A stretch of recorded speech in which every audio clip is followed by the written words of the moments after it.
This is John Young with the Weekend Handyman. We are at the CRAFTSMAN launch event here where we're looking at some of the tools that will be released in 2019.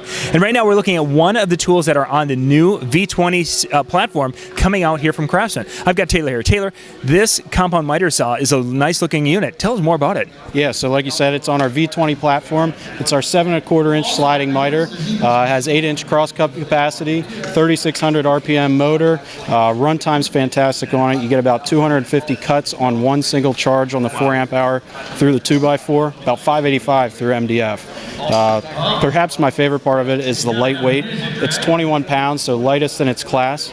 And then 45 degree, you'll get 2x6 dimensional lumber cut on there.